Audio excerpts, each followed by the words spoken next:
fulfilling all our dreams. We lift you high above the skies. With every breath our praises rise. Your love, it never fades away. We worship you both night and day.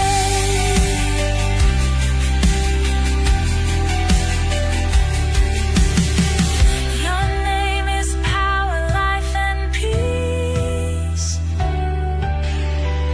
By your word our fears release. You are the hope that fills our soul.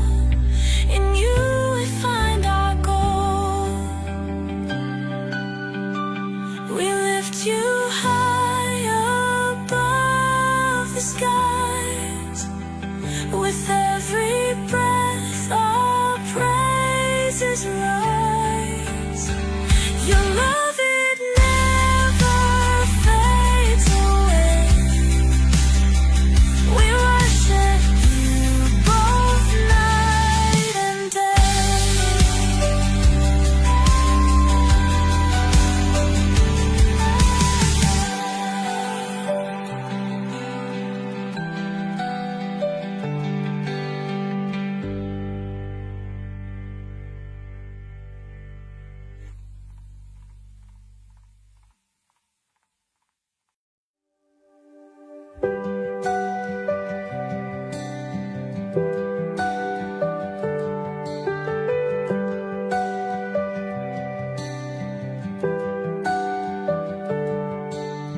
Darkness fades when you are near.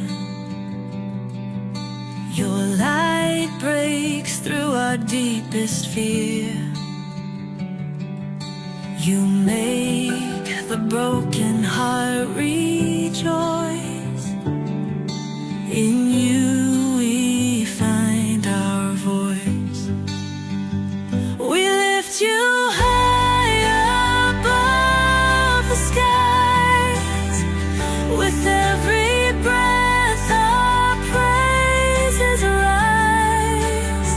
Your love, it never fades away.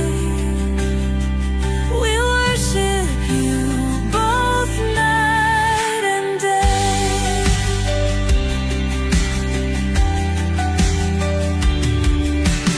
Chains are broken in your name.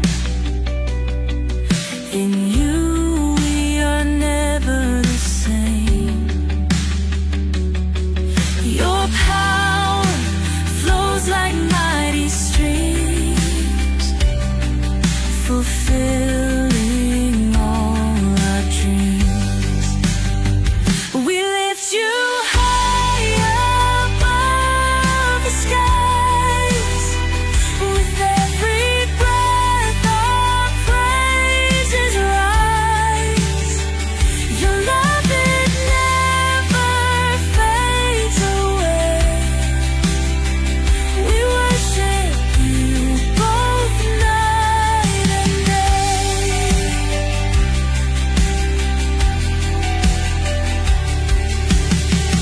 Your name is power, life, and peace.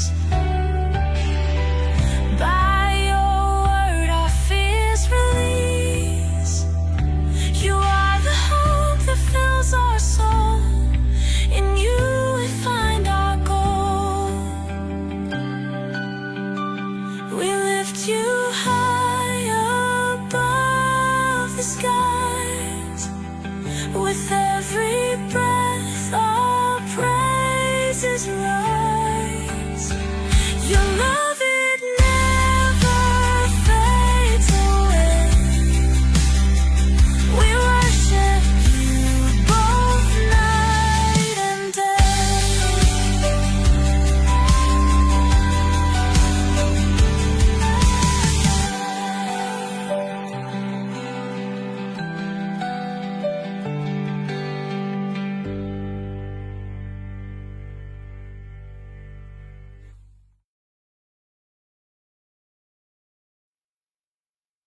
Hello again, once again, nandito tayo sa ating kaibigan at kaaway pagdating sa faith. Pero pagdating sa pagkatao, kaibigan natin si Brother Russia. Tuloy-tuloy ang paglalahad ko sa inyo ng aking kaalaman habang si Brother Russia naman ay nagpapatutsada sa Facebook. So ito ngayon, magkasama kami bilang magkaibigan. Again, magkatalo kami nito sa faith. Pero ganyan naman talaga ang napagsimula namin. Ang maganda dito, kami ay may respeto bilang tao. Yun naman talaga dapat magkaroon ng sportsmanship pagdating sa mga ganitong klasing usapin. So ngayon, maganda na rin na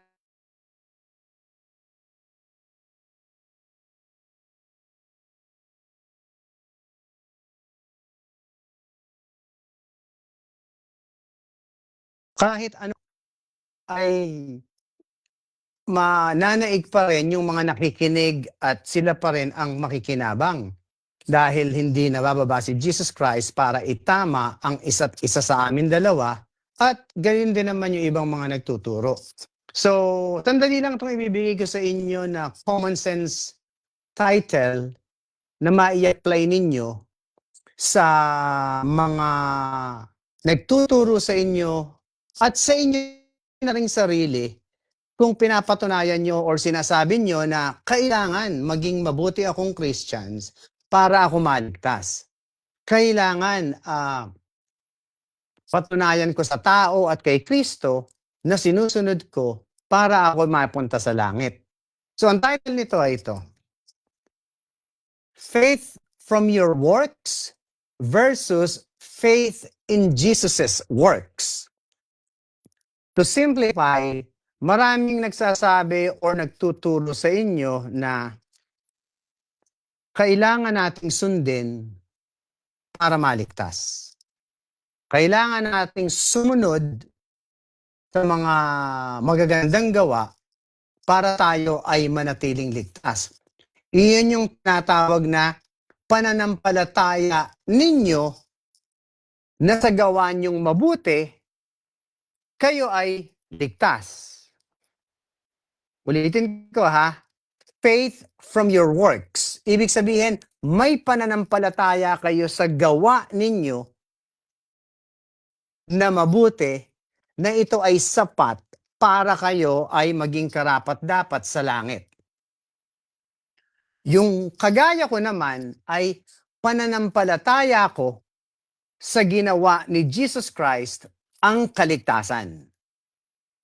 Yung ginawa ni Jesus Christ sa krus, yung pagtagas ng dugo niya, doon ako nanampalataya na siya ang nagligtas sa akin dahil doon. Dahil nagsabi siya na iyon ang kaligtasan. Nagsabi siya na siya ang kaligtasan. Common sense again, kailan niya sinabi na siya ang kaligtasan? Same verse, John 3:16. Sabi niya, For God so loved the world, whosoever believeth in Him will not perish, but have everlasting life. Sabi niya, kung sino man daw ang maniwala sa Kanya or manampalataya sa Kanya, ay hindi na mawawala at merong everlasting life. Yun yung sinabi niya nung buhay siya. So, pag naniwala ka sa Kanya, nanampalataya ka sa Kanya nung buhay siya, meron kang everlasting life. At in-explain ko yan, hindi yung may pagagawa sa inyo, kung hindi kayong lahat or silang lahat doon ay makasalanan at ang kasalanan na yon ay iba ang Diyos nila. Yung kasalanan na yon ay hindi yung kasalanan na ginagawa ng mga katawan nila, kung hindi yung pamumuhay nila, wala silang Diyos. Kaya sinabi niya na yung kanyang dugo is a or the ransom for all. Yun yung parang tawag dito, parang pambayad sa kasalanan ng mundo. For God so loved the world, di ba? Kaya yung makakakita sa kanya, iyon ang kaligtasan, everlasting life. Pero nung nandoon na siya sa krus, sinabi niya, yung ginawa niya or yung blood niya, yung work niya is the ransom for all. Yun yung pangbayad. So, ngayon, kayo naman na naniniwala doon sa gawa ninyo kasi yun ang utos sa inyo ng mga pastors nyo, at kasama din dyan si Brother Rasha na mayroon silang gagawin, paano mo sasabihin, ito yung common sense paano mo sasabihin na may paniniwala ako sa kanya, kaya itong gagawin ko ay karapat-dapat sa pagligtas niya sa akin. Itong gagawin ko. Ngayon, tanungin niyo yung sarili niyo. Saan ka ba naligtas to begin with? Saan nagsimula ang kaligtasan mo? Ano ang sinabi niya sa'yo para ka maligtas? Sinabihan ka ba niya na patunayan mo sa akin, patunayan mo na gumawa ka ng ganito para ka maligtas? May sinabi ba siyang ganon? Yung simula ng kaligtasan. Di ba? Isipin niyo yan. So, kung meron man, ano yun? Ano yung pinagagawa sa inyo? Meron bang listahan? Meron ba kayo naisip na sinabi ni Jesus Christ, gawin nyo itong lahat para mapatunayan nyo? Although, sa law, nandyan yan sa law. Sa law, nakalista dyan na maghain kayo ng dugo ng hayop pag kayo ay nagkasala. Paulit-ulit yan. Nasa Leviticus 17:19. Leviticus 17:19, by memory, tingnan natin ang makikita ko Kasi ang sinusunod nyo kasi, yung dati, sinusunod nyo yung dati na kailangan sumunod tayo. So bigyan ko kayo ng isang sundin nyo dapat kung nandoon kayo. Leviticus 17:19. Yes, 17:19. Hindi ako pwedeng magkamali doon. Where is my Leviticus? Eto Leviticus 17. Konti lang babasahin ko, sandali lang to, pero tingnan nyo, ito ay Old Testament book, okay? Ano ba to? Genesis. Okay, so dito, 17:19. 17:19. No, it's not here.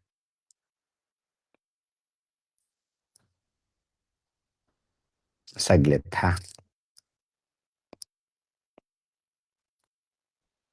Nandito ang batas niya sa blood.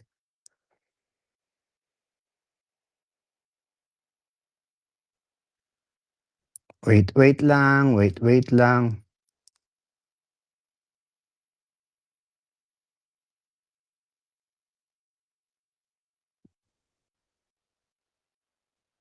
Kasi kailangan nating Leviticus. Kailangan nating makita yung sinasabing gawa, 'di ba? Yung gawa. 17:11. Okay, 17:11. 17:11 pala. Sorry 17:11. Leviticus 17:11. Yung pertaining sa blood, ang gusto kong makita nyo na ito yung kailangan na masunod para magkaroon ng kaligtasan na hindi sa langit kaagad, kung hindi doon pa pupunta kay Abraham's bosom, di ba? Doon pa didiretso. Therefore I said unto the children of Israel, no soul of you shall eat blood, neither shall any stranger that sojourn among you eat blood. So, itong pertaining sa blood na to ay yung bawal na kainin to. Bawal na kainin. Dahil pagdating doon, yung blood na to ang magliligtas at magpapatawad ng kasalanan pagdating doon sa mga iaalay nila. Ang pag-aalay nito ay daily, monthly, yearly, para sa nation of Israel. So yung pertaining sa blood na sinasabi dito na yung pinag-uutos ng Diyos, sinabi niya sa sandali, hindi ko maano yung ano eh. Yung itinabi ko na verse, wait lang ha, para 17.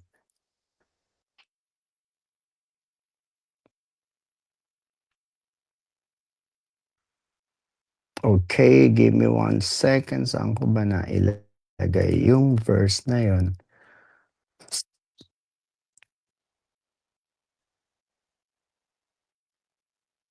Wait lang mga kapatid para maintindihan mabuti. Maintindihan mabuti yung pinopoint ko dito doon sa work.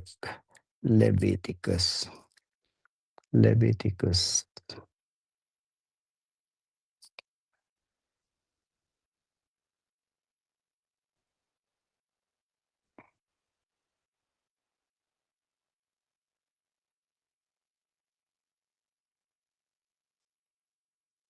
Okay, 17, 13, 11. Okay, 17, 13, 11. Okay, ito na ha, 17, 11 to 13. 17, 11 to 13. Okay, so ito na pala. Sabi dito, for the life of the flesh is in the blood, and I have given it to you upon the altar to make an atonement for your souls, for it is the blood that maketh an atonement for the soul. Sa Tagalog dito, sapagkat ang buhay ng laman ay nasa dugo. Buhay ng laman natin ay nasa dugo. Kaya tayo buhay dahil sa dugo. At ang aking ibinigay sa inyo sa ibabaw ng dambana upang itubos sa inyong mga kaluluwa sapagkat ang dugo'y siyang tumutubos dahil sa buhay. Ang sinasabi dito ng Panginoon ay nung panahon ng Nation of Israel, iyon ang kaligtasan. Iyon lang ang gawa sa kaligtasan. That is the only work na gagawin mo para sa kaligtasan. At kailangan sakop ka ng Nation of Israel. Kailangan ikaw ay nasa under the 12 tribes of the nation of Israel. Iyon lang ang gagawin mo pag nagkasala ka para ikaw ay katanggap-tanggap sa Diyos. At pag namatay ka, hindi ka diretso sa langit, doon ka kay Abraham's bosom kasi ang fullness ng kaligtasan nun ay yung Jesus Christ blood na itatagas niya na sinabi ko kanina as the ransom for all that believes. So kung naniwala ka doon kay Jesus Christ sa ginawa niya, yung work niya, iyon ang salvation. At iyon ay gift. Regalo niya yon. Regalo niya. So pag niregaluhan ka ng kaligtasan at tinanggap mo, ano ang ginawa mo? May ginawa ka ba para maligtas? May ginawa ka? Wala, di ba? So you have to trust the work of Jesus Christ para sa kaligtasan. Yung gift na yon ay para sa kaligtasan. So ano pa ang equivalent ng gift na yon na value na sinabi sa atin? Yung word redeem, di ba? Ni-redeem tayo ng blood niya. At yung redemption na yan, makikita mo yan sa Romans 5:15, nasa 15 yon, it's gift of God, regalo ng Diyos at pinadaan sa blood ni Jesus Christ. Nasa Romans, tingnan natin yung gift. Ni-redeem niya tayo from His blood. Tapos, sa 15, but not as the offense, so also is the free gift. For if through the offense of one, many be dead. Ibig sabihin sa kasalanan na ginawa ni Adan, maraming patay. But many dead. Much more the grace of God and the gift by grace, which is by one man, Jesus. So yung ginawa ni Jesus ay regalo sa atin ng Diyos, ito ay grace of God. Parang wala tayong Hindi karapat-dapat sa atin to, pero ibinigay niya sa atin as a gift. Ang hinihiling niya ay paniwalaan natin na siya ang gumawa noon, siya ang nagligtas, siya ang naghirap sa ginawa niya, at ibibigay sa atin as a gift. But the question is, did you accept the gift? So, tinanggap ko yun. So, ako ay part of the redeemed. Ako ay tinubos niya. Yung inalay niya sa gawa niya na ransom for all that believes, who believes, ako ang isa doon. So, I have that eternal security. Ang word na eternal security, yan ay hindi nakalagay sa Bible. Ang nandyan ay eternal salvation, everlasting life. Pero merong doctrine of eternal security na makikita mo from that word na everlasting life. Ibig sabihin ng everlasting life is buhay ka pa, meron kang security sa regalo na binigay ng Diyos na ginawa niya. 'Di ba? Ginawa niya. So ako ay nanampalataya sa ginawa ni Jesus Christ. Pero kayo, nanampalataya kayo na you assume na yung ginagawa niyong maganda ay karapat-dapat sa Diyos. Ulitin ko. Yung ginagawa niyong kabutihan sa kapwa ay ginagamit niyong dahilan na kaya kayo ligtas dahil sa kabutihan na ginagawa niyo.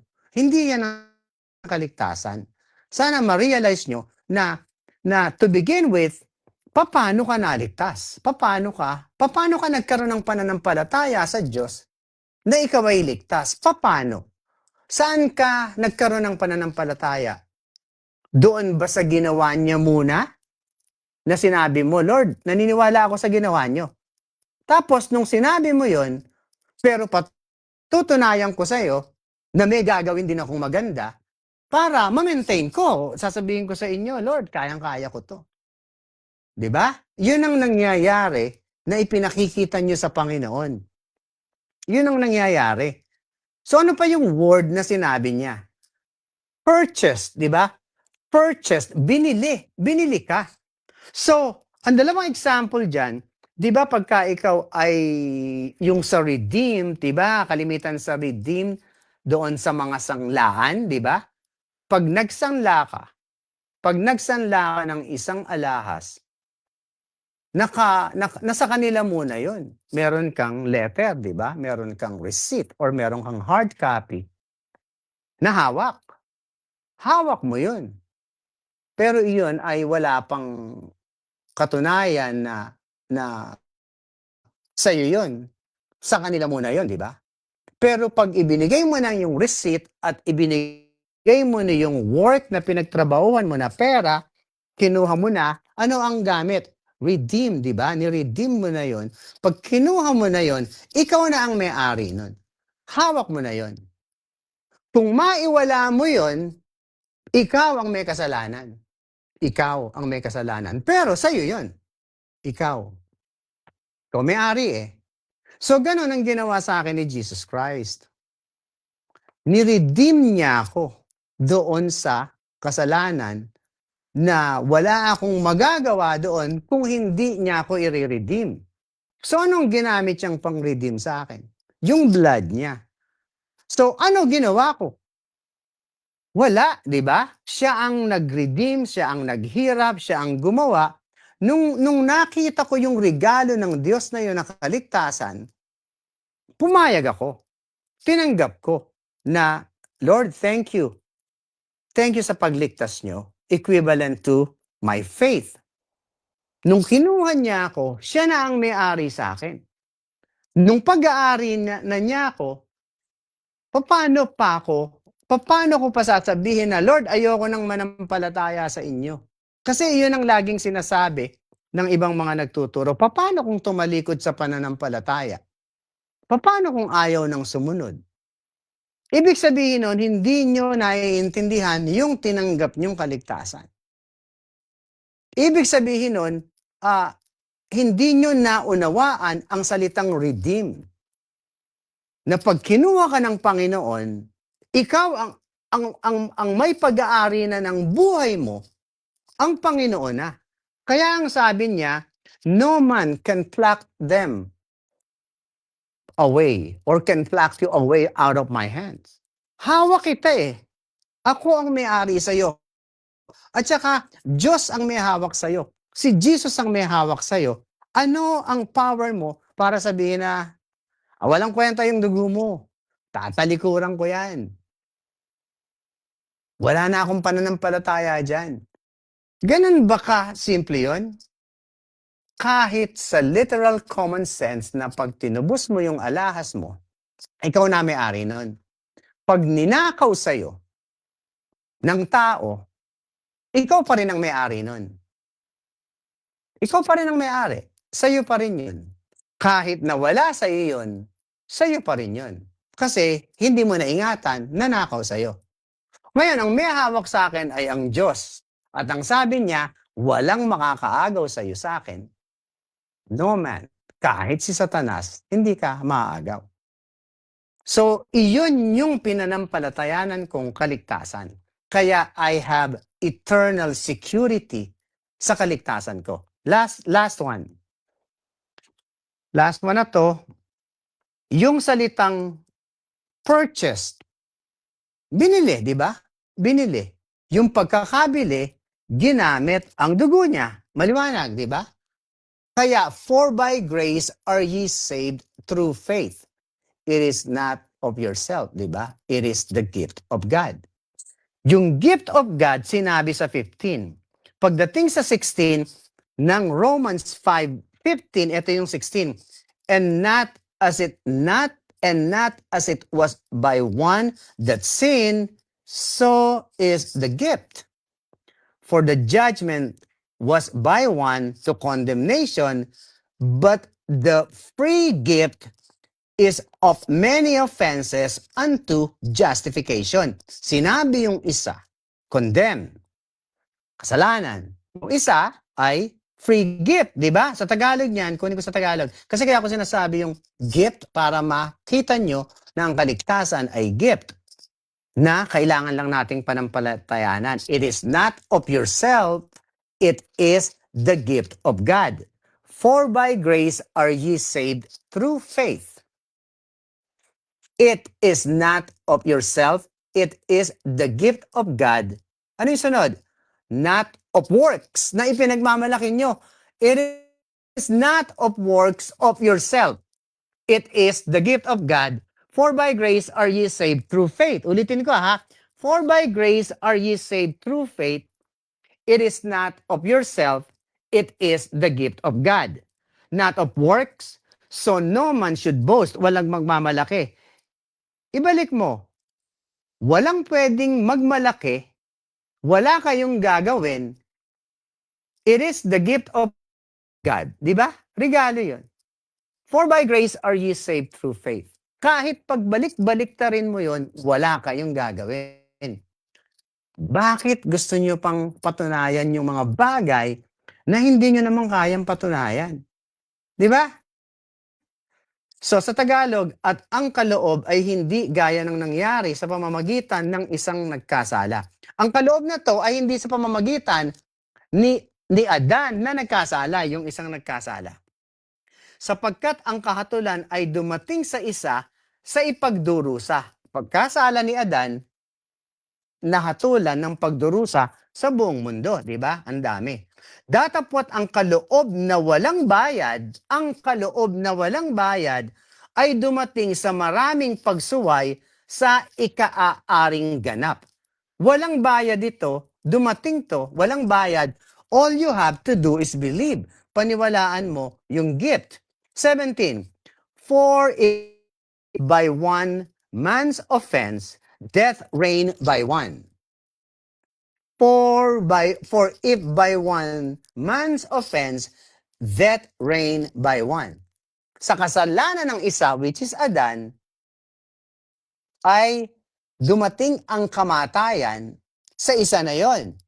Ano yung death? Every time you see death, second death yon sa hell or sa impyerno. Ito yung colon, ito yung isa. Much more they which receive the abundance of grace and of the gift of righteousness shall reign in life by one, Jesus Christ. So, sa Tagalog nito, sapagkat kung sa pagsuway ng isa ay naghari ang kamatayan sa pamamagitan ng isa, lubha pang magsisipaghari sa buhay ang nagsisitanggap ng kasaganaan ng biyaya, yun yung gift, at kaloob ng katuwiran, the righteousness of God, sa pamamagitan ng isa. Sino yung isa na to? Si Jesus. Sa pamamagitan ng isa na si Adan, sa kasalanan niya, bumagsak ang mundo. Sa pamamagitan ng isa, eto din, sa biyaya niya, sa makatuwid bagay si Hesukristo, ang nagbigay ng kasaganahan, which is the righteousness of God. So, sino ang nagbigay ng kaligtasan?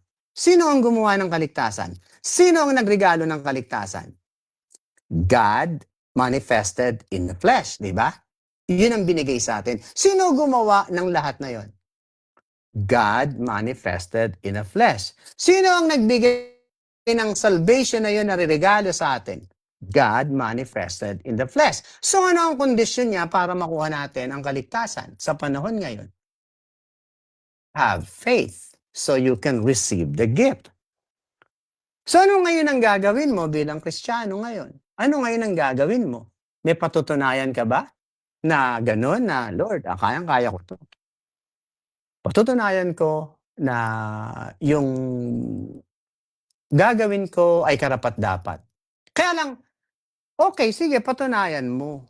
Kaya lang, kaya nyo ba? Ang hirap dito, pag hindi nyo napatunayan, sasabihin nyo na wala ang kaligtasan.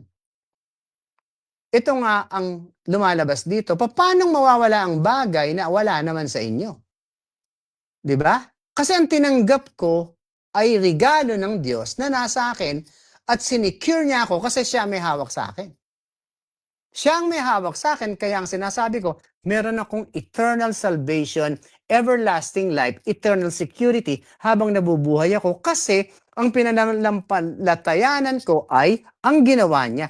I have faith from the work of God na pinaghirapan ni Jesus Christ at yung grace ng God na yon ay sa paghihirap ng sarili din niya dito sa cross. Yun ang kaligtasan.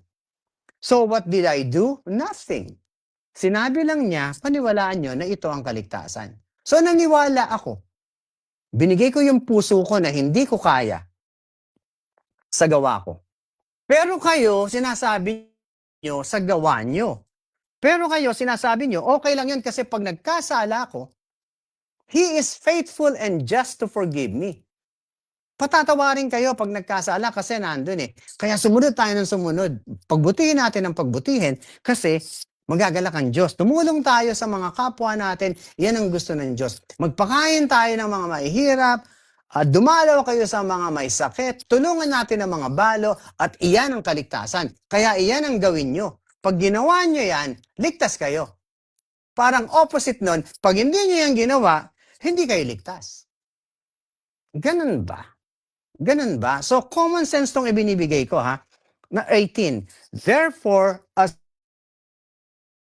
by the offense of one judgment came upon all men to condemnation.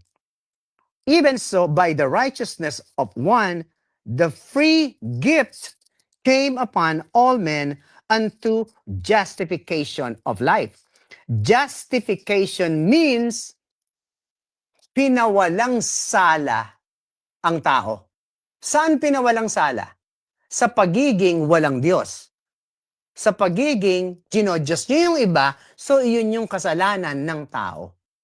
When you realize na ang ginodiyos mo ang iba, or ang kinikilala mong Jesus ay iba, ikaw ay makasalanan sa harap ng Diyos.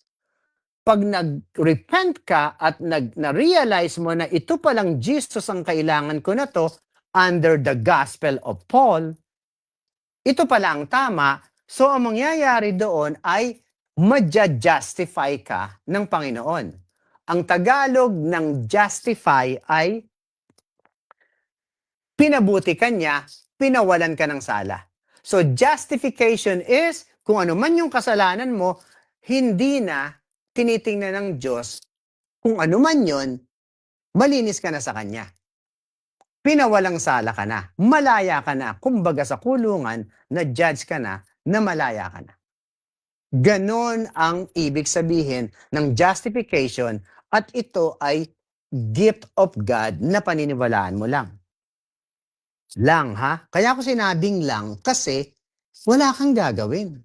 Wala kang gagawin. So, unang-una, tingnan nyo ha, this is a free gift na hindi mo ginawa at pag nakita mo to when you believe, ikaw ay redeemed. Ibig sabihin ng redeemed ay kinuha kanya sa hukay o sa impyerno na pupuntahan mo, kinuha kanya at hinawakan ka ng Creator na talagang siya ang mag-aalaga sa'yo, hawakan niya. Tapos, ginawa pa niya ay yung sa pagkakuha niya sa'yo, yung ginamit niyang dugo, ay iyon ang ipinambili sa'yo. Binili niya, ginamit niya yung dugo niya.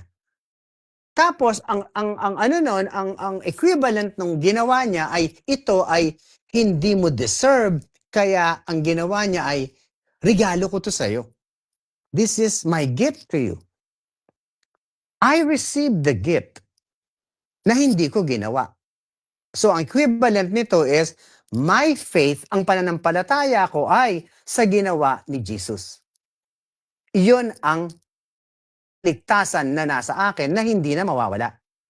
Pero kayo, yung faith ninyo ay nasa work ninyo. So, pag hindi nyo natupad yung work ninyo, nawala yung kaligtasan. So, hihingi kayo ng tawad kanino? Sinasabi nyo kay Jesus. Hindi. Sa ibang Jesus kayo humihingi ng tawad. Kasi yung tamang Jesus, yung ibinigay niyang kaligtasan, siya may hawak sa ginawa niya.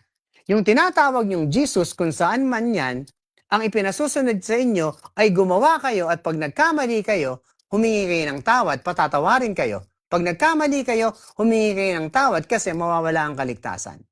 So change that. Baguhin niyo yan. Baguhin niyo yan kasi even if na iyan ang faith ninyo sa gagawin nyo, I want you na magkaroon kayo ng realization na pwede kong patunayan sa gawa ko. Pero hindi ko naman kaya. So, bakit ako magtitiwala sa gawa ko hindi ko naman kaya? Diba? So, iyon yung common sense doon na kailangan yung maintindihan. Why not get that or repent from that faith sa sarili nyo and put your faith to the work of Jesus. Pag nakita nyo yan, instant salvation, and I almost guarantee you, mas marami kayong gagawing mabuti dahil alam nyong ligtas kayo. Mas marami kayong gagawing maganda dahil kausap kayo lagi ng Panginoon. Nakadepend kayo sa ginawa niya. Stressful yung ginagawa nyo na nakadepend kayo dyan sa gawa nyo. Yung panahon na ginagawa nyo, bukod sa mali ng kaligtasan, mali pang pananaw. Merong time na may gagawin kayo talaga. Pero hindi time ngayon. Iyon yung time ng binasa ko sa Leviticus na kung ikaw ay magkasala, pumatay ka ng hayop, at iyon ang nakakalugod sa Diyos. Pero kailangan Hudyo ka. Clear na kalimitan sa atin dito ngayon ay Gentile. So trust the blood, and even Jews or Israelites, ito rin ang kaligtasan nila na sinabi ni Apostle Paul na Christ died once and for all. At ito ang kailangan nating makita and our sins are forgiven forever when you believe. So yan ang blessing ngayon, yan ang aral sa inyo na pwede kong i-share sa inyo, at ito ay through my conviction na yung power ng Holy Spirit ang ibinibigay ko sa inyo, at ang kagandahan dito ay walang money involvement. Walang sasabihin na pumunta kayo dito kayo sa pastor na to, dito ano. You can claim to yourself na ikaw ay ligtas once you believe na it's not your work, but the work of Jesus Christ. At siya may hawak sa'yo. Eternal security ang mararamdaman mo. And again, yung work na sinasabi nyo, mas marami pa dyan ang magagawa mo kasi alam mo na ang promise niya, you have the reward or may regalo ka when judgment seat of Christ comes. So yan ang inaasahan ko. I don't like the reward here in heaven. Puro pighati, puro mga frustration and depression. So I focused my life na mag-serve sa Panginoon dahil I overcome a lot, ha? Marami na akong na-overcome, but I still serve God. Diba? Nandun pa rin ako sa Diyos. At yan ang pinangako ko sa sarili ko. Hindi ako titigil na mag-share sa inyo, magbigay sa inyo ng aral, kaligtasan na natamo ko na sana makita nyo na the sincerity of my heart is not to harm you, but to give you yung kaluwalhatian na masarap isipin na ang nag-aahawak sa iyo ng kaligtasan ay ang Panginoon na nagligtas sa iyo sa gawa niya.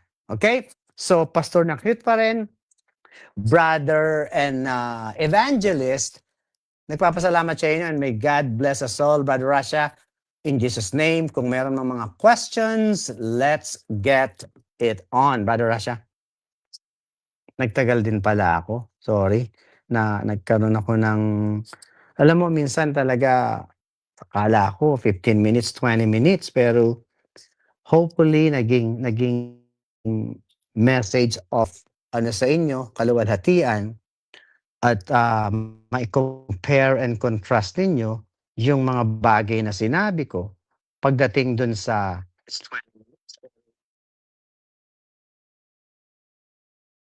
natatanggap nyo rin.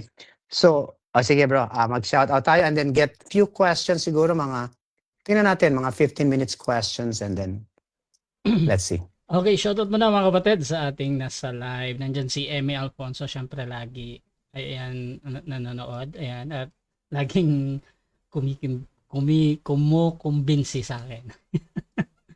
Shoutout din kay Reggie De La Cruz at kay Nidway Laznap. Shoutout din kay Brad Chando Alabado, Brad John Ray. Sa punto por punto, shoutout din kay Alfonso Garcia Tan. At question dito, Pastor, yung sa James 2:24, you see then that man is justified by works and not by faith only. Do you disagree kay James nang sinabi niya ito, or talagang not by faith at justified by works? Hindi ako nagdi-disagree sa sinabi ni James, pero ang pag-aaral ng libro, titingnan niyo yung context, why did he say it, at ano ang pine-pertain niya to that kind of message. So, umpisa, dalawang verse ang babasahin ko, i-escape ko dyan yung sinasabi niyo na, yung sinabi mo, kasi nabasa mo na, time-wise. Gusto ko makita nyo, yung logical, kasi ma-common sense and logic ako para mas madaling maintindihan. Kasi, sinabi ni James yun, totoo yun. Oo, totoo yun. Pero hindi mo pwedeng i-apply kaagad na yun lang ang tama. Kasi merong ibang verses na nag-contradicting doon. The word contradiction, mahirap unawain if you do not know the context or the timeline of the event. So ngayon, tingnan natin ngayon ang pwede kong may explain sa inyo at magkaroon ng kaliwanagan by or through common sense.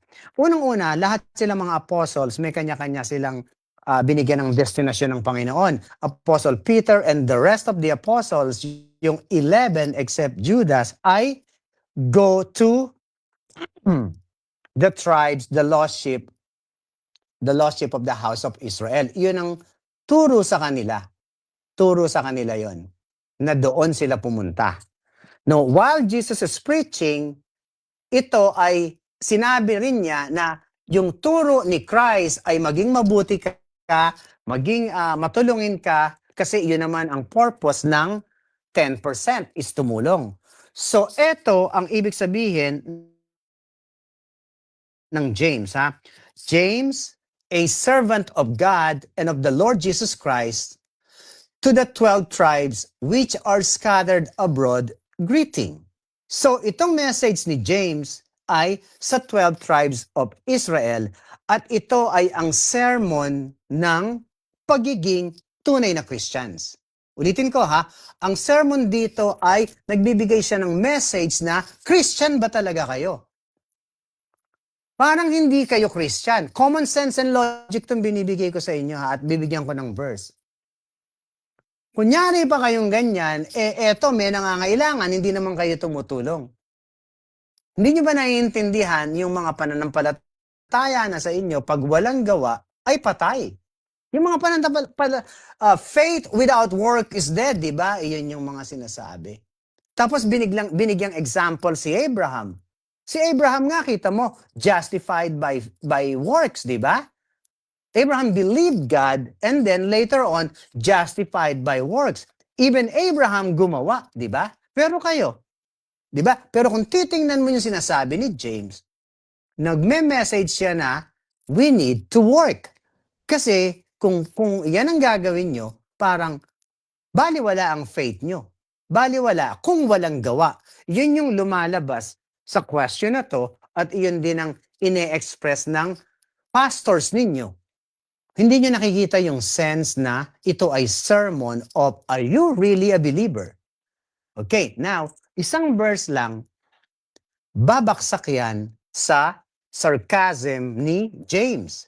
So, yung sinabi ni James na about faith without work is dead, that is sarcastically mentioned. Why? Patutunayan ko ha. Punta ka sa James 2, di ba? Nasa James 2 yan, di ba? Basahin nyo ang James 2:26. Nandito nyo makikita ang buod ng ibig sabihin ni James na mga faith to. Ito na ha. Context is very important. For as the body without the spirit is dead. Didiin ko to. Sabi ni James, for as the body without the spirit is dead. So faith without work is dead also. Yan ang sagot dyan. Sa Tagalog,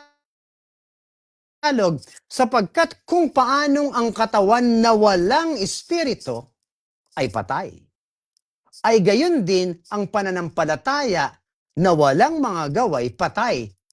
Nakita niyo yung common sense. Kung hindi pa, ipapaliwanag ko dito lahat ng sagot. Sabi ni James, sapagkat kung paanong ang katawan na walang espiritu ay patay, kaharap ko ngayon yung mga Hudyo. Yung mga katawan nyo, walang espiritu ng Diyos. Iyon yung ibig niyang sabihin. Ay gayon din ang pananampalataya ninyo na walang gawa ay patay. Iyan kayo. You are fake. Kunyari, Christian kayo. Ang totoo, wala kayong espiritu ng Diyos. So, iyan ay message of conviction. Baguhin nyo yan. Baguhin nyo yan, hindi ganyan. Tumulong kayo, ang yayaman nyo eh. Acting kayo na Christians. Acting kayo na Pharisees, di ba? Ano tawag doon? Yung fasting kayo. Sabi ni Jesus Christ, di ba? Tingnan mo yung mga Pharisees na yan. Pinapuputi nila yung mukha nila, nagfa-fasting sila, but they are brood of vipers. Pinili niya yon ha? Pinagsabihan niya ng mga fake. Continually, sinabi rin ni James, pinagsasabihan rin niya, alam mo kayo kung sino? Totoo, wala kayong espiritu ng Diyos. Iyan ang sagot sa nagsasabi na ang hindi gumagawa ay talagang hindi nananampalataya or ang pananampalataya niyan ay patay. Gusto kong sabihin sa inyo, walang patay na pananampalataya. Walang patay na pananampalataya. Bakit? Kasi ang pananampalataya ay hindi nakikita. Ang pananampalataya ay hindi nakikita sa gawa.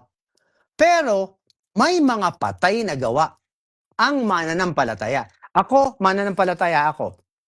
Nakikita nyo ba? Hindi, di ba?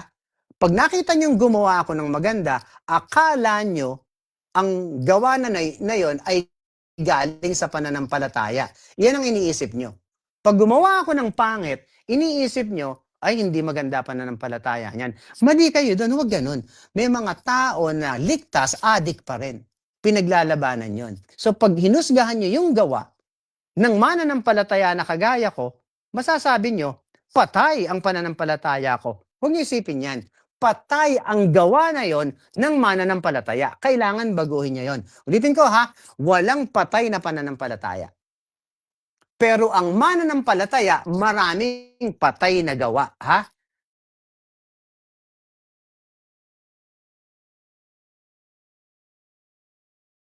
Dead works ang faith na sinampalatayanan ko. Sana makita niyo yon. At yan ang sagot dyan. Brother Rasha? Next one. Question dito, bro. Saan na ba yun? Bro, nawala ah. Nawala bro.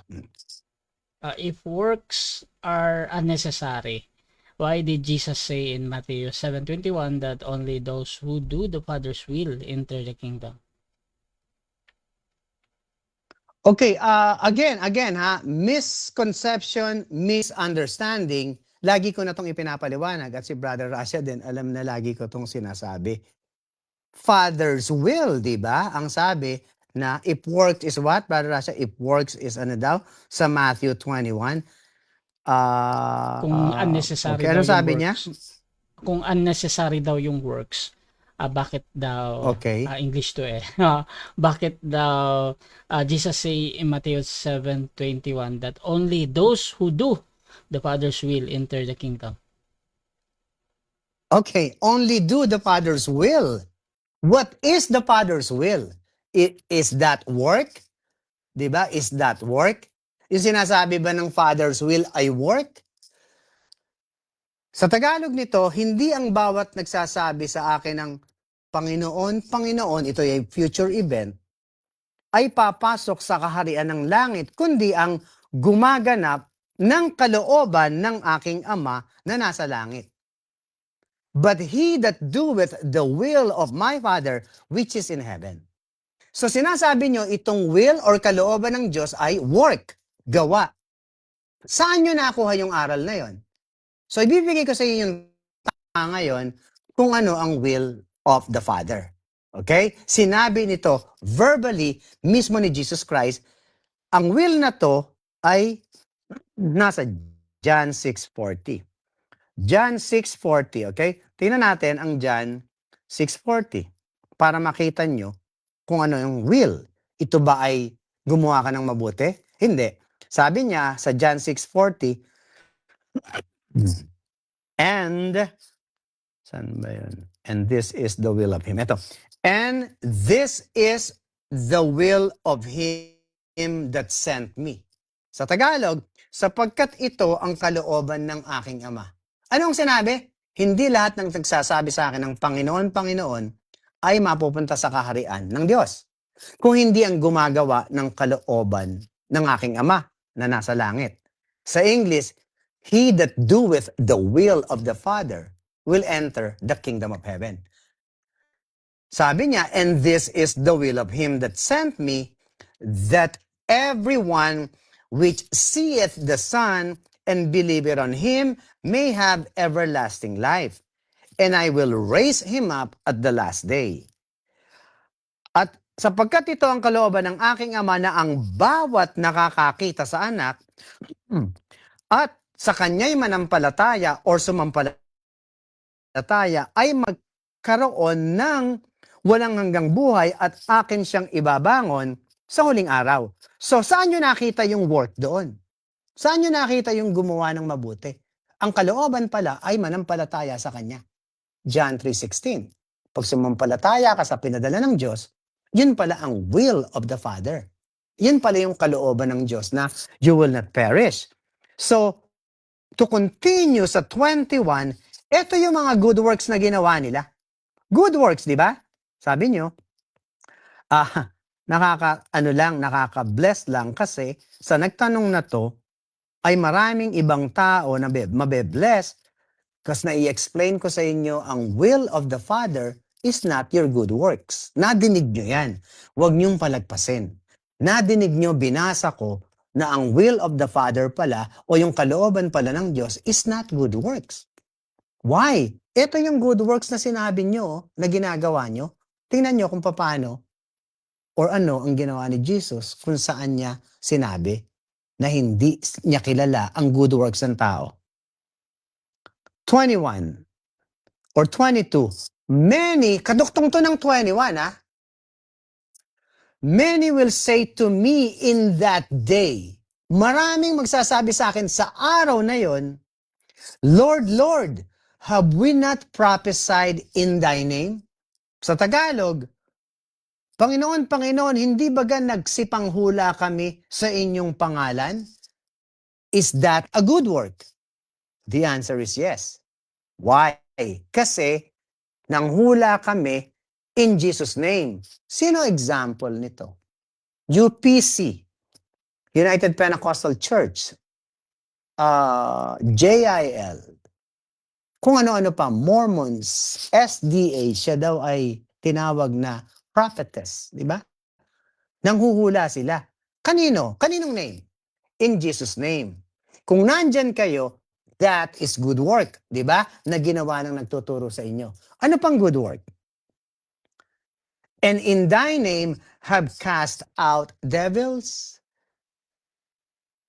Sa inyong pangalan, nangagpalayas kami ng mga demonyo. In Jesus' name, let the devil get out of you. Nadinig yun na ba yan? In Jesus' name, I pray na hindi kasapian ng demonyo. Tanggalin ang demonyo dyan. Diba? Manginginig-ginig na gano'n, wala ng demonyo. Speaking in tongue, nasa kanya ang espiritu. Gano'n, di ba? So, in Jesus' name, they did good works, di ba? Ang ganda ng gawa. Ano yung huli? At sa pangalan mo'y nagsigawa kami ng maraming gawang makapangyarihan. Many wonderful works ang ginawa nila. In Jesus' name. Is that a good work? Tumutulong, nagpapakain. That's a good.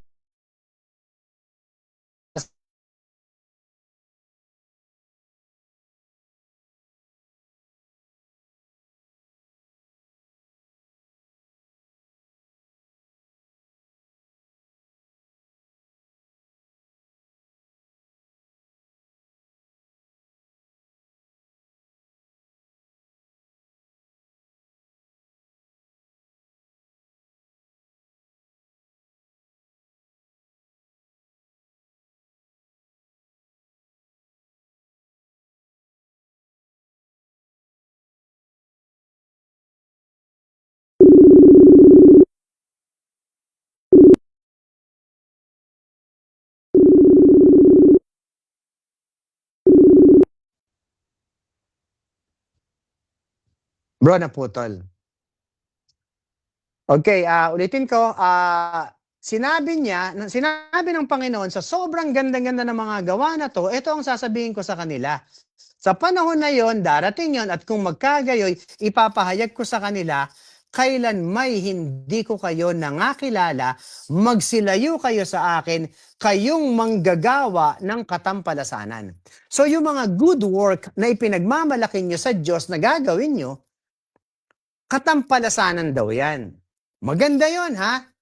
Yung lahat na sinabi ko ay maganda kasi ginagawa nyo in Jesus' name. Bakit katampalasanan? Kasi iyon ay parang kabastusan sa pagkakaligtas na ginawa niya. Ako ang gumawa ng kaligtasan. Gift ko to sa inyo. Ano yung pinapatunayan nyo? Yung gawa na yan, hindi ko tinatanggap sa kaligtasan.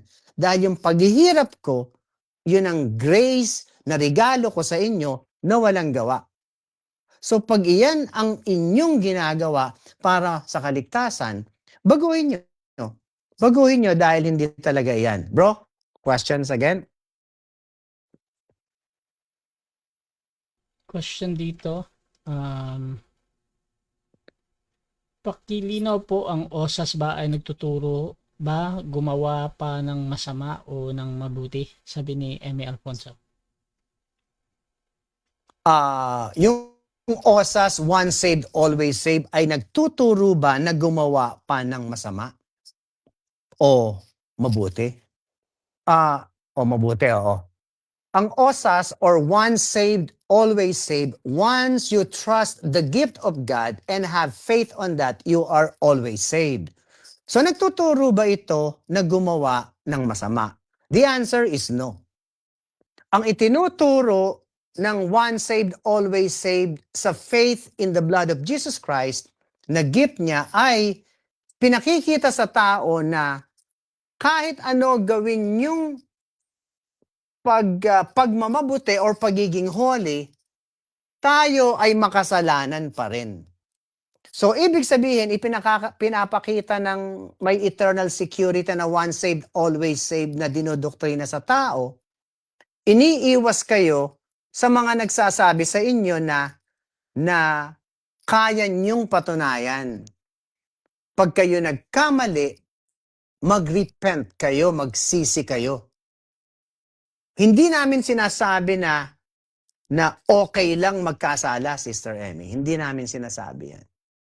Ang sinasabi namin, especially ako, kahit ano gawin mo, magkakasala ka. Hindi ko sinasabi na okay lang magkasala.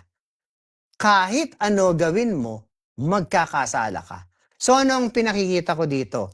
Huwag niyong i-claim na ang good work ninyo na outside na merong eternal security ay matatakpan yung mga ginagawa niyong kasalanan. Kahit kayong nagsasabi na sinasabi niyo na ako sa OSAS na okay lang magkasala, kayo din, ganun din ang kasalanan. Ang mahirap dito na pagtatakpan nyo na meron kaming pagsisisi. Ang pagsisisi namin ay isang beses lang sa kaligtasan. Ang pagsosorry namin na hindi namin magawa ang katuwiran ng Diyos na pinasusunod niya ay araw-araw. Kami nagsosorry, Lord, I did it again. Lord, nagawa ko na naman. So, Sister Emmy, no, hindi nagtuturo ng okay lang o gumawa ka ng masama. Bagkus ipinakikita ng kagaya ko yung tunay na katauhan ng tao, osas ka man or hindi, makasalanan. Ulitin ko ha, osas ka man o hindi, pareho lang mag-isip ng mga kasalanan. Okay? So, clear na clear yan, osas ay hindi nagtuturo ng okay lang magkasala or magkasala ka at kahit minsan wala akong sinabi na okay lang. Ang sinasabi ko, lahat ng nagagawang kasalanan ng osas ay hindi sasabihin ng Diyos na nawalan ka ng espiritu. Nawalan ka ng espiritu. Okay ba yon na magkasala? Hindi. Kaya namatay si Jesus Christ, Sister Emmy, kagaya ng sinasabi ko palagi, dahil hindi natin kaya na ma-perfect yung sinasabi nila na kaya nila. Kaya nila. Okay? So, Brother Rasha, next. Salamat, Sister Emmy, and shout out sa'yo. Question dito. Saan ba yan? Mga tunay. Ang tanong ko, Bro Alex, natanggap mo ba ang Espiritu ng Diyos na ibinigay ng Diyos sa tao? Sabi ni Reggie de la Cruz.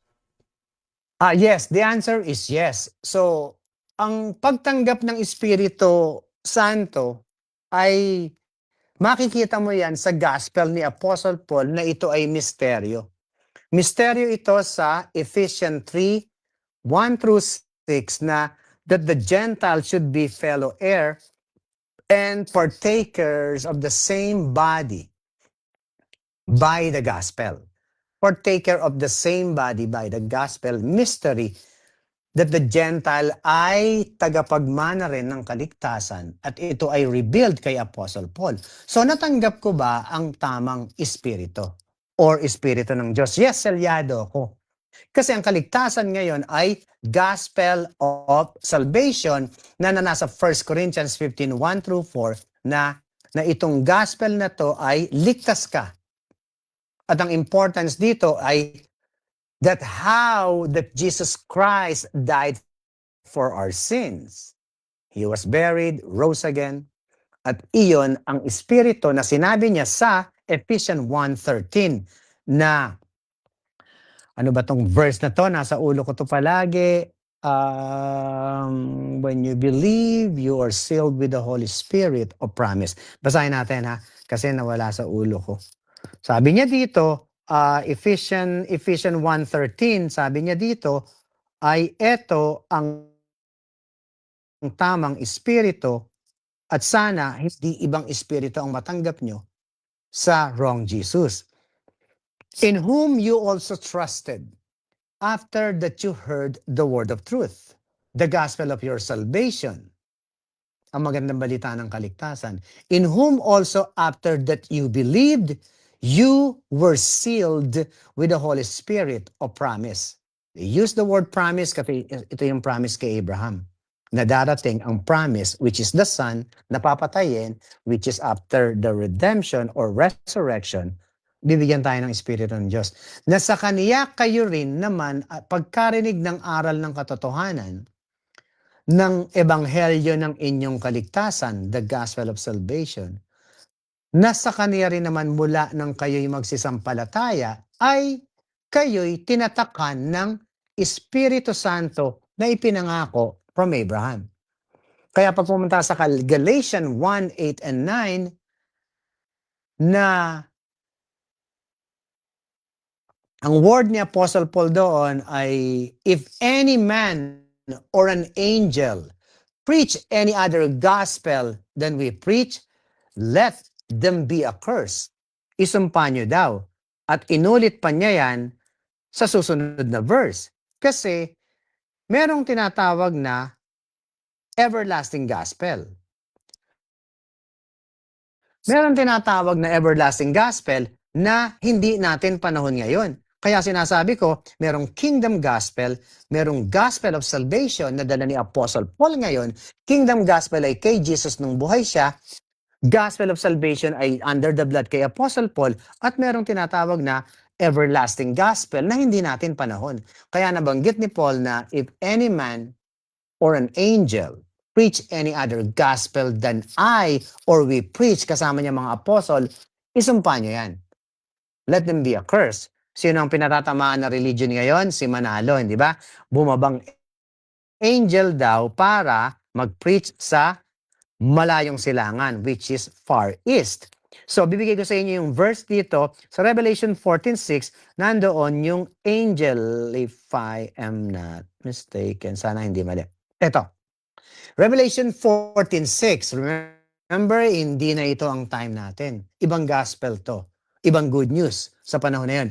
And I saw another angel fly in the midst of heaven, having the everlasting gospel to preach unto them that dwell on the earth, and to every nation and kindred and in tongue and people.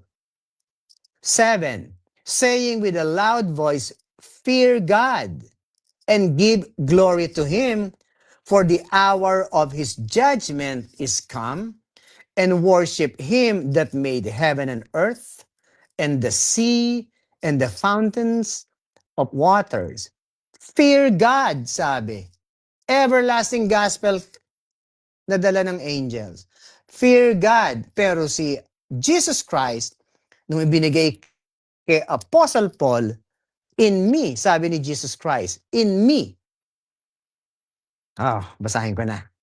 Kakilabot kasi kailangan malaman nyo. Yung time na yon, fear God. Pero anong sabi ni Jesus Christ nung bumaba siya dito? Ano ang message niya na dala sa mundo? John 16. I know it's 16. John 16. 33. John 16:33. Tingnan nyo. Fear God sa everlasting gospel. Who do you need to fear?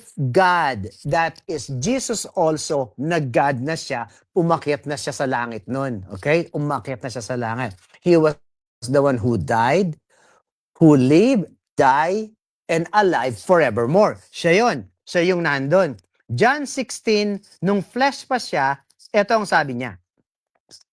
Sana makita nyo. These things I have spoken unto you, that in me, sabi niya, Jesus, in me, you might have peace. So if you trust Him, you have peace. You have no fear. Bakit sa panahon na yon fear God? Why? Kasi iyon yung mga taong nagtatakbuhan na kailangan makita niyo ako. Sambahin niyo ako. Dahil kung hindi, impyerno kayo. Total opposite ng sinasabi niya dito. These things I have spoken unto you, that in me you might have peace. In the world you shall have tribulation. But be of good cheer, I have overcome the world. Anong binibigay niya? Kaluwalhatian, kapayapaan, kasi pag nasa akin na kayo, meron kayong katahimikan, in peace. Pero dito sa mundo, habang buhay pa kayo, maraming pagsubok. Pero huwag kayong mag-alala, magsaya kayo. Natapos ko na yan. Anong sinasabi? Pag namatay kayo, sa akin kayo. Pero doon, fear God. Dito, have peace. Two different timeline, di ba? Sa Tagalog, ang mga bagay na ito ay sinasalita ko sa inyo upang kayo'y magkaroon sa akin ng kapayapaan. Kapayapaan. Bakit kapayapaan dito? Sa sanlibutan ay mayroon kayong kapighitaan. Ibig sabihin, habang kayo buhay, merong mga pagsubok or tribulation. Hindi yan yung great tribulation. Ngunit laksan ninyo ang loob. Aking dinaig ang sanlibutan. Ano ibig sabihin ng dinaig? Ginawa ko na, tinagas ko na yung dugo ko, kaya yung paniniwala nyo sa akin ay okay na yun. Okay na yun. Alalahanin nyo, habang buhay kayo, may kapighatian, may mga pagsubok, may tribulation in life. Pero magsaya na lang kayo. Natapos ko na yan. So ano yung natapos niya? Mamamatay kayo kung ano yung nangyari sa aking paghihirap na hindi nyo kaya. Namatay ako, nabuhay ako, ganun ang mangyayari sa inyo. Huwag kayong mag-alala. Nasa akin kayo. Hawak ko kayo. Do not fear me. I give you peace. Bakit doon fear God? Sa other timeline. That is the everlasting gospel. Nasaan ka? Gospel of salvation ni Apostle Paul. Different gospel, di ba? Di ba? So, you have to think. Nasaan kayo? Work ba? Or kalooban ng Diyos? Di ba? So, sana makita niyan. Brother Rasha?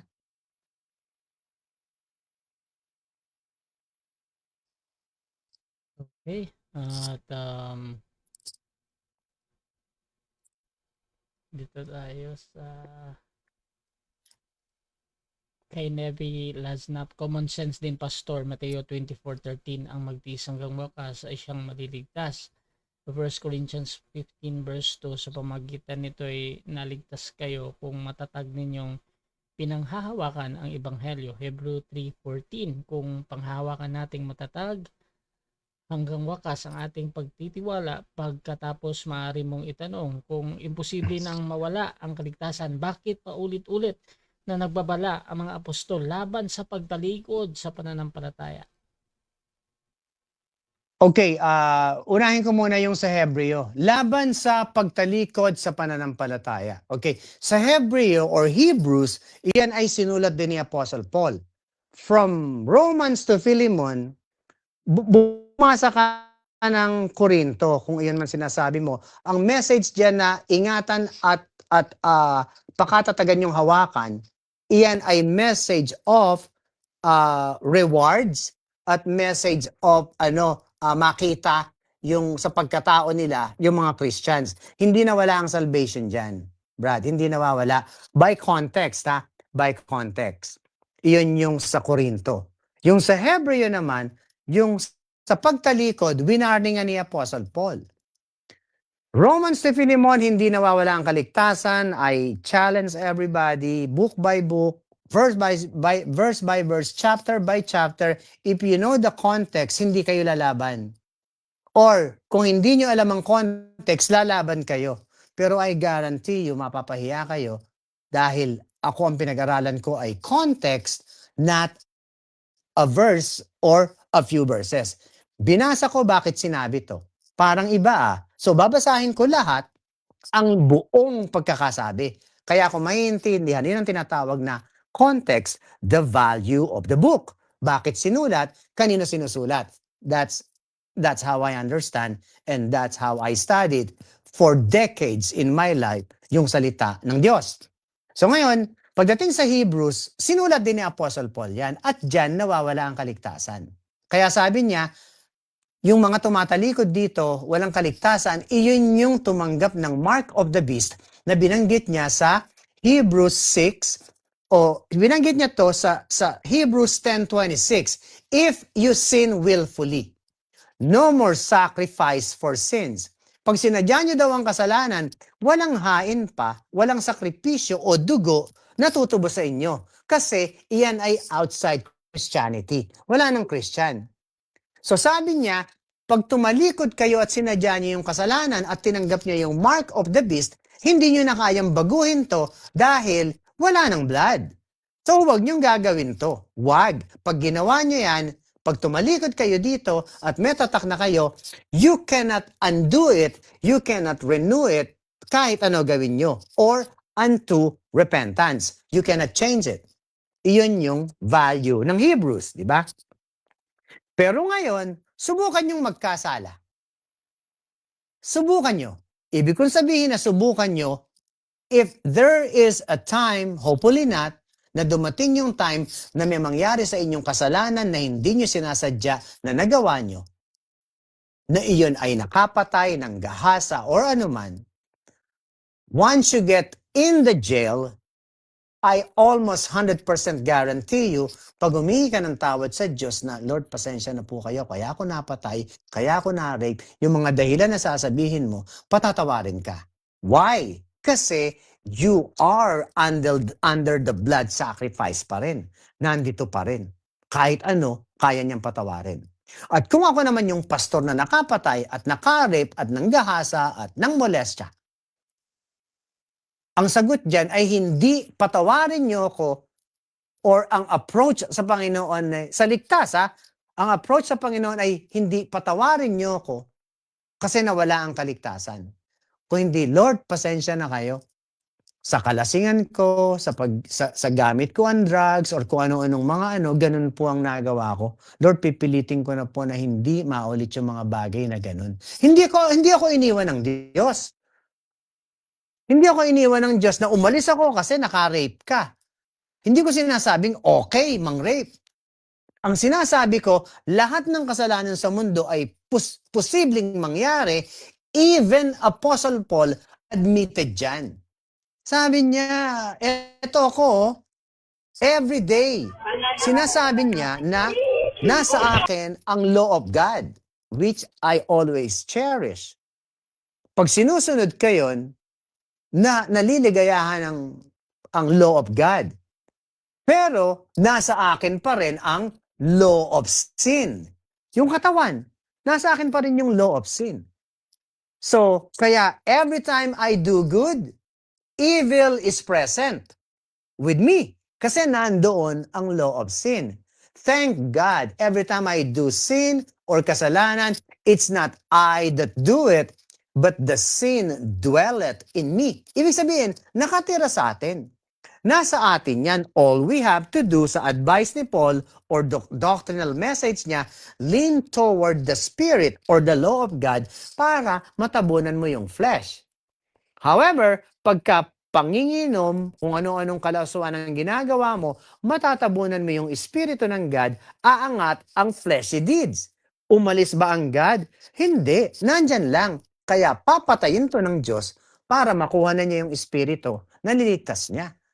Ganon ang kaligtasan na ibinigay sa akin ng Diyos. And lastly, sa ang manatili hanggang wakas ay siyang maliligtas sa Matthew 24, yan ay tribulation timeline connected sa Hebrews, connected to the book of Daniel. Ang manatili hanggang wakas ay siyang maliligtas. Saan mananatili? Sabi lang ni Jesus kanina, if you believe me, you have eternal life. In me, you have peace. Ba't ka mananatili dyan I overcome ko na yan. Saan ka mananatili para maligtas? That is a different timeline. Diba? So sana makita niyo tong message na to. May God bless you all na makita niyo yung sinasabi ko sa inyo na you cannot do anything of your good work to maintain it, to say to God, Lord, I did this. I overcome it. Kayang-kaya ko. Diba? Ano sasabihin sa'yo ni Jesus? Depart from me. Lumayo ka sa akin. Hindi kita kilala. Ibig sabihin, pag lumayo ka sa akin, hindi kita kilala, hindi kita hawak. Ibig sabihin nun, sa impyerno ka. But why? Kasi, mas pinanampalatayan mo yung kaya mong gawin kesa sa ginawa niya sa'yo. Yan ang message of logical sense and common sense na message pa rin sa inyo ng super cute. So, Brother Rasha, sinabi mo last na yan, ano? Brother Rasha, tama ba? Okay. O yan, so sana makonvince na rin natin si Brother Rasha na super kaibigan ko yan tungkol sa ginagawa rin ni Sister Emmy sa kanya. But of course, labanan to ng faith, tao-tao lang, di ba? So it's up to you. Use your own conviction. Hindi ko sinasabing umalis kayo dyan. Hindi ko sinasabi yan. Basta sinasabi ko lang sa inyo na ligtas na ako at ako lang yung nagpapahayag sa puso ko na sana maramdaman niyo yung naramdaman ko at mga blessing rin na binibigay sa akin ng Panginoon na hindi niya ako binabayaan from 10 years old to 57 years old. Nandito pa rin ang inyong lingkod. Poging-poging cute na cute pa rin. Nagbibigay sa inyo ng message na galing sa puso at walang pera-pera. Pastor, brother, an evangelist, Alexander Santos. So may God bless us all in Jesus' name. See you on the next day. Okay, so dyan nagtatapos ang podcast ni Pastor Alexander Santos, mga kapatid. So abangan nyo siya lagi dito every 10 p.m. yan. At syempre mga kapatid, please subscribe yung ating YouTube channel, Rasha Debates TV, at yung aking Facebook dahil dito ako laging nagla-live. At dyan sa nagko-comment mga kapatid, huwag kayo mahiya mag-comment dyan dahil sisikapin ni Pastor Alexander na sagutin pa kung meron pang magtatanong dyan mga kapatid or mag-inquire kung ano man. So maraming salamat. This is Admin Rasha ng Rasha TV and we're out.